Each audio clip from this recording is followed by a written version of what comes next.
AP రాజకీయాలలో అన్నా చెల్లెళ్ల పోరాటం అధికారం కోసం ఆరాటంగా మారిందా? ఏపీ సీఎం జగన్ సోదరి షర్మిల కాంగ్రెస్లో చేరి పీసీసీ పగ్గాలు చేపట్టిన తర్వాత అన్న జగన్పై తీవ్రస్థాయిలో విరుచుకు పడుతున్నారా? వైఎస్ కుటుంబం రెండుగా విడిపోయిందా? తల్లి విజయమ్మ మౌనవ్రతం పాటిస్తున్నారా? ఎవరి పక్షమో చెప్పే సాహసం కూడా చేయలేకపోతున్నారా? ఈ నేపథ్యంలో అసలు వైఎస్ బ్రతికి ఉంటే పరిస్థితి ఎలా ఉండేది? ఆయన కొడుకు వైపు ఉండేవారా, కూతురు పక్షం వహించేవారా?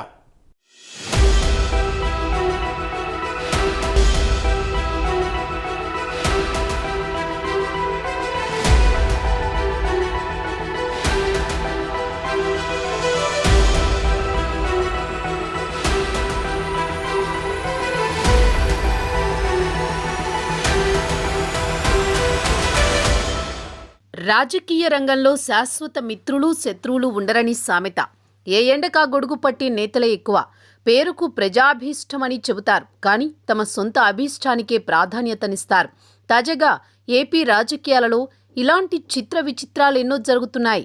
ఒకప్పుడు అన్న వదిలిన బాణంగా చెప్పుకున్న షర్మిల ఇప్పుడు రివర్స్ అయి అన్న మీదికే దూసుకుపోతోంది. వైఎస్కున్న చరిష్మాతో రాజకీయ పార్టీ నెలకొల్పి అధికారంలోకి వచ్చారు జగన్. కేవలం తండ్రికున్న పేరు ప్రఖ్యాతలు తప్ప వేరే క్వాలిఫికేషన్ లేదు జగన్కు. వైఎస్ స్థానీయ షర్మిల కూడా తెలంగాణలో తండ్రి పేరుతో వైఎస్ఆర్ తెలంగాణ పార్టీని స్థాపించారు.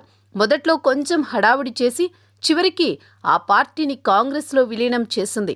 ఇప్పుడు ఏపీ కాంగ్రెస్ అధ్యక్ష బాధ్యతలు చేపట్టి షర్మిల సొంత అన్న జగన్పై విమర్శలు గుప్పిస్తున్నారు. ఏపీలో కాంగ్రెస్ పతనావస్థకు చేరుకోవడానికి జగన్ పార్టీనే కారణం అనేది అందరికీ తెలిసిందే. దీంతో కాంగ్రెస్ పార్టీ జగన్పై చెల్లిని రంగంలోకి దింపింది. ఇప్పుడు ఇద్దరి మధ్య మాటల యుద్ధం మొదలైంది. తల్లి విజయమ్మ ఎటూ సపోర్ట్ చేయలేక సైలెంట్గా ఉన్నారు. తెలంగాణలో షర్మిల పార్టీ పెట్టినప్పుడు విజయమ్మ షర్మిల వెంట నడిచింది. వైసీపీ గౌరవ అధ్యక్ష పదవికి సైతం రాజీనామా చేశారు. ఆంధ్రా విషయాలు మనకెందుకులే అనే ఆలోచనలు చేశారు. ఇప్పుడు కుమార్తె షర్మిల ఏపీ కాంగ్రెస్ పగ్గాలు చేపట్టడంతో మౌనవ్రతం పాటిస్తున్నారు.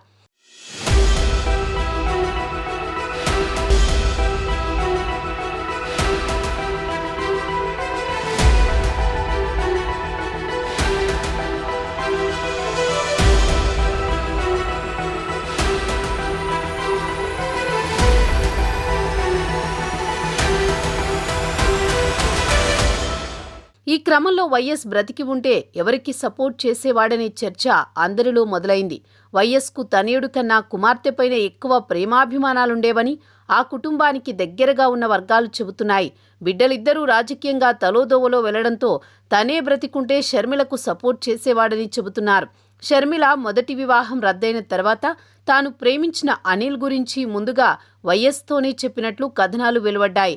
వైఎస్ కూడా ఎంతో సానుకూలంగా స్పందించి అనిల్తో వివాహానికి అంగీకరించారని వైఎస్ సన్నిహితులు చెబుతుంటారు. అంత ప్రేమ కుమార్తెపై ఉన్నప్పుడు రాజకీయంగా కూడా కుమార్తెకే సపోర్ట్ చేసేవాడని అర్థమవుతోంది. షర్మిల అంటే వైఎస్కు ప్రాణం. అదేవిధంగా కాంగ్రెస్ అంటే కూడా ప్రాణం. దీంతో కూతురు వైపే ఉండేవారని అందరూ అనుకుంటున్నారు. తల్లిని చెల్లిని దూరం పెట్టి బాబాయి హత్య తాలూకా ఆరోపణలతో జగన్ వైపు వైఎస్ ఉండే అవకాశమే లేదని ఆయన అభిమానులు అంటున్నారు. మరోవైపు రాహుల్ గాంధీని ప్రధానమంత్రి చేయాలని వైఎస్ బలంగా కోరుకున్నారు. ఇప్పుడు షర్మిల కూడా అదే నినాదంతో ముందుకు వెళుతున్నారు.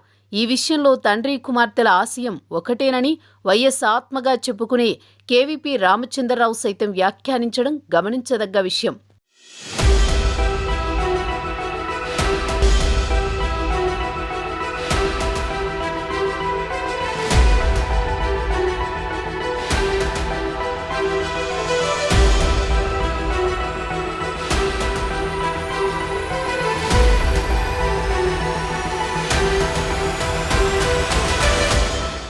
వైఎస్కి జగన్కి మధ్య వ్యవహార శైలిలో చాలా తేడా ఉందని వాళ్ళిద్దరినీ దగ్గరగా చూసిన వాళ్ళు అంటున్నారు.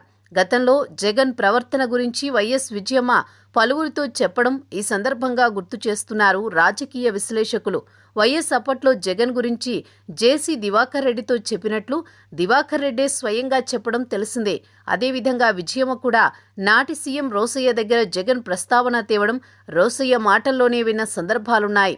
అన్నింటికన్నా మించి జగన్ గురించి బాగా తెలిసిన కేవీపీ రామచంద్రరావు జగన్కు సపోర్ట్ చేయకపోవడం అందరికీ తెలిసిందే. ఈ కోణంలో చూస్తే వైఎస్ బ్రతికి ఉంటే ఖచ్చితంగా జగన్కు మాత్రం సపోర్ట్ చేసేవాడు కాదని అర్థమవుతోంది. జగన్ నియంతృత్వ పోకడ తెలిసిన వాళ్ళు ఎవరూ జగన్తో నడవాలని కోరుకోరని ఒకప్పుడు జగన్ను సపోర్ట్ చేసిన నేతలే అంటున్నారు. జగన్ పార్టీ పెట్టిన కొత్తలో జగన్ కోసం బలంగా నిలబడిన కొండా సురేఖ, సబ్బం హరి, కొణతాల రామకృష్ణ, గోని ప్రకాశ్రావు లాంటి వాళ్ళు తర్వాత కాలంలో జగన్ను దుమ్మెత్తిపోసిన సంగతి తెలిసిందే. చూడాలి మరి మున్ముందు షర్మిల జగన్ రాజకీయం ఏ మలుపు తిరుగుతుందో అన్నది.